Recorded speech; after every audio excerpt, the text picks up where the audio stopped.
Hey there, welcome to part 2 of making a steampunk gun prop. Let's just keep going where we left off. And don't forget, at the end of this video, I'm going to show you my next project, which is going to blow your mind.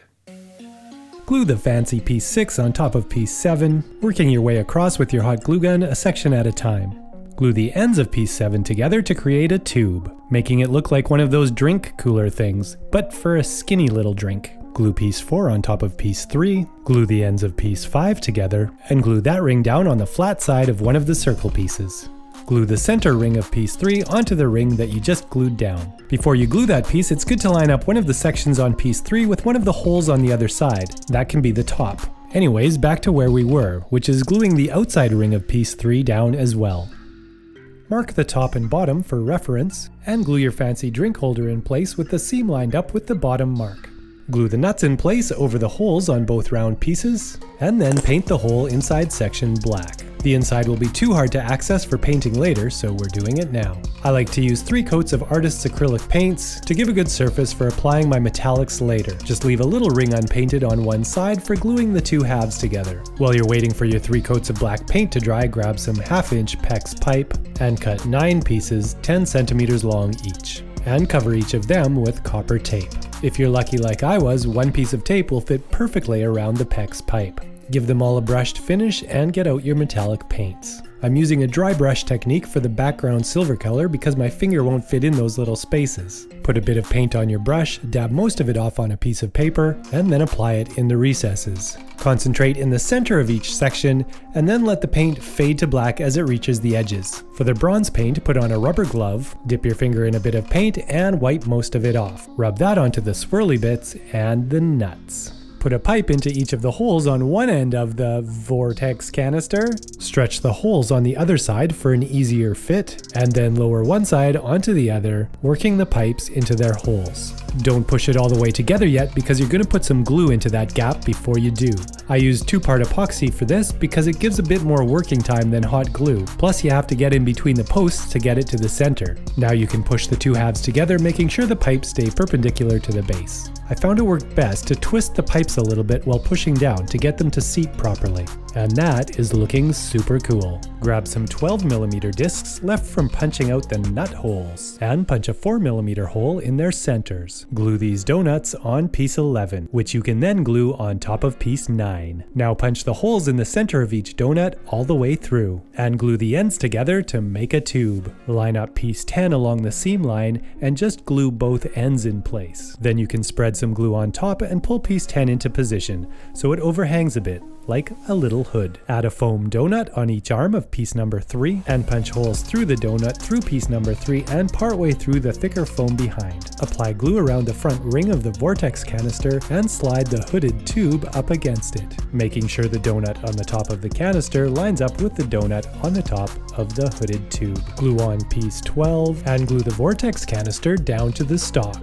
Sand the ends of piece 13 and glue them to the front end of the stock, pushed up against the back of the vortex canister. Then glue the top section to the vortex canister, pushing down on it to flatten it out a bit so it follows the canister's curve, and glue piece 14 to decorate the ends. Cut an 11mm wide strip of foam, cut one end to match the edge of piece 14, and glue it along the entire edge of piece 13. The great thing about craft foam is it's not too hard to convince it to go around the curves. Just glue it in small sections so you can hold the curves in place while they cool, and cut off the other end. Glue piece 15 onto piece 13, piece 19 around the oval cutout, piece 21 on top of piece 20, and those pieces right here, and piece 22 over here. You want to hide all the layers of foam, so cut a strip of foam that's the same width as the back of your stock. In my case, it was 47mm. Then you can glue the strip to the stock and trim it down to match the rounded ends. Piece 17 gets glued along the back edge of the stock, with any excess that extends past the center line being cut off. Cut 2 40mm wide strips of foam and glue one along the top of the stock and one along the bottom.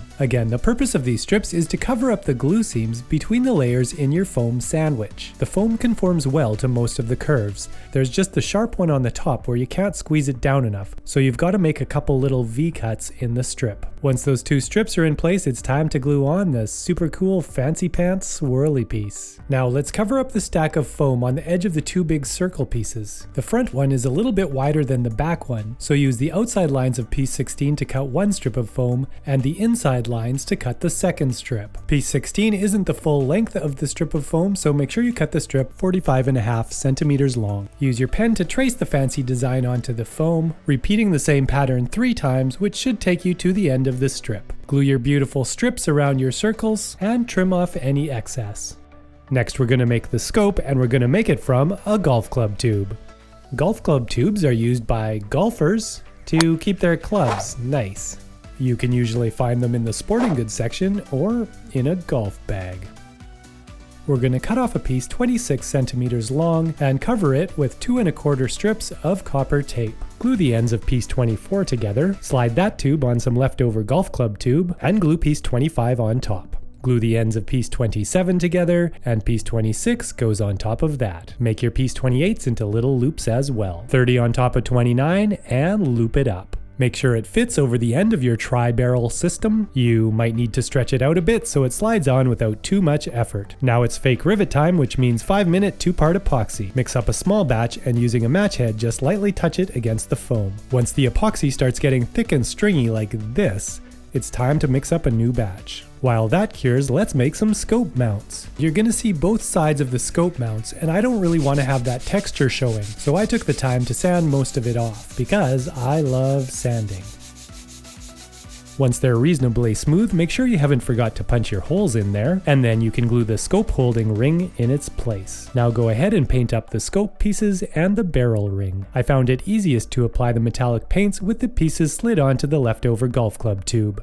Next, punch some 9, 12, and 6 mm discs. Glue the 12 mm discs here, here, here, and here. Glue 9 mm discs here, here, here, here, here, here, and all around here. Glue 6 mm discs on the corners of piece 20 and 21, on piece 12, and on piece 15. And 4 9 mm discs on piece 22. Now use a very sharp knife to turn a bunch of those discs into screw heads. Make 2 parallel cuts in the disc and then join the cut across the bottom. There's a few discs that we won't be making into screw heads, and for them we're going to take a pen and jam it right in the center to make a hole. Then take a wire, stick it in one hole, bend it up awesomely until it gets to another hole. I'm using the same telephone wire here that I used to wrap around the barrel of the gun. Use super glue to glue the wire down where it touches the foam easily, and also squirt some where they go into the discs. Glue a couple overlapping U-shaped wires into piece 22. Cut 5 75mm pieces from a thicker cord like an old power cord, give them a bit of a bend, and use them to connect the vortex canister to the hooded tube. At this point it's looking kinda clownish but cool. And if you're into rivets, now's the time to add them. Now grab a 3-inch PVC end cap and mark a 12mm wide strip. As you can see, I'm using the ancient pen-on-phone technique to get my line just the right height. I used a jeweler's saw with a wax cutting blade to cut along the line. If you want to learn more about this awesome tool, check the link in the upper right corner or the description. Mark the length of piece 31 and take it, a heat gun, and the pattern outside. Too windy for a piece of paper? Not if you have a festive hat bowl. Use your heat gun to heat up the PVC, being careful not to burn yourself or breathe the fumes. Heat up a small section at a time until it's flexible, and try and get it somewhat close to the trigger guard diagram on the pattern. Don't worry about getting it perfect, because no one else is gonna know. Once you're happy with how it looks, sand the cut edge smooth, file the back edge to a chisel point, and sand it so the paint will stick. Cut a 37mm long piece from the leftover PVC, sharpen one end, round the other, and you've got your trigger. Cut a little slot for the back side of your trigger guard, and jam it in. Now you can mark and cut a slot for the trigger as well. Grab your 5-minute epoxy, jam it in the holes, and glue them both in. And add a blob of epoxy under the swirly bit. Slide your scope mounts onto their tube so it holds them in their proper orientation while they get glued down. Once the glue has cooled, remove the scope so you don't accidentally end up getting paint on it. Now you can paint it up using the same techniques you've already used on some of the parts. Everything got one coat of black paint, but for the second coat I painted the stock part brown instead of black. I used DecoArt Americana Decor Metallics paints to make the metal-y bits look metal-y. I used antique bronze for all the bronze parts. And a 50-50 mixture of silver and pewter for the silver color. Some more bronze on the wires. I also went back and painted black over a bunch of the screw heads so I could change them to a contrasting color. It also felt like the stock was a bit flat looking, so I got out my black paint again and painted it in all the edges, fading it out into the center. All that's left is to slide the scope back into place, use some epoxy to glue the front and back ends on, and use some super glue to glue the scope mounts to the scope and the barrel ring onto the barrel. I also finished mine off with a bit of Pledge floor care for that extra little shine and protection. And because being safe is way better than not being safe, grab some bright orange tape and cap that barrel. Well, there you go, steampunk gun prop. It's a prop, it's a gun, it's steampunk. Oh, and remember how I said I'd show you my next project at the end of this video? Well, here it is. Cool, hey? It's a wing. It's still very much a prototype, but I think it has potential for being pretty fun. So yeah, just stay tuned for that. Hopefully it'll come sometime soon. And if you're looking for the pattern for this gun, there'll be a link in the video and in the description. Thanks for watching. See ya. I heard your canoe video got half a million views. In a bit. That's unbelievable. It is actually. Like, I don't believe it. Because when I looked at the pirated copy that I downloaded and then re-uploaded on the YouTube, way less views.